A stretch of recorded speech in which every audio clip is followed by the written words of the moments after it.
আজকের সবথেকে গুরুত্বপূর্ণ যে কথাটা বলতে যাচ্ছি সেটা হচ্ছে প্রত্যেকটা মানুষ সবসময়ের জন্য একটা জিনিস সবসময় ভাবে যে সে সবসময় খুশি থাকবে, কিন্তু খুশি থাকতে পারে না। কারণ প্রত্যেকটা মানুষের জীবনে সমস্যা থাকবেই, থাকা উচিত, কারণ সমস্যা না হলে মানুষের জীবন বাঁচানো। এবং আমাদের জীবনে সবসময় মানুষকে, প্রত্যেকটা মানুষের সমস্যার সময় মানুষকে একটাই ভাবতে হবে যে সমাধান কী করে হবে।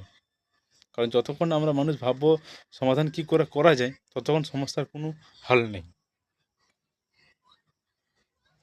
এবং আমি একটা জিনিস আমার ফলোয়ারকে একটা জিনিসই বলা হবে, এবং আমার ইউটিউব ফ্যামিলিকে একটা জিনিস বলা হচ্ছে যে প্রত্যেকটা মানুষের জন্য কিছু করা উচিত। কারণ আমি এমন একটাই কাজ করি যে মানুষের সময়ে যেটা প্রয়োজন সেটারই কাজ করি, ঠিক আছে?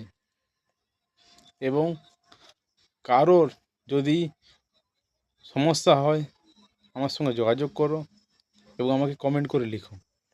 আমি যতটা পারে ততটা আপনাদের জন্য পাশে থাকতে পারি, ঠিক আছে? আর আর কিছু বেশি বলবো না, এইটুকু বলে শেষ করছি। এবং আশা করি আপনারা সবাই ভালো থাকবেন, সুস্থ থাকবেন, এবং এটাই আমি সবসময় চাই। এবং পরবর্তী ভিডিওয় আমি আবার আসবো এবং আবার অন্য কিছু টপিক নিয়ে কথা বলতে আসবো।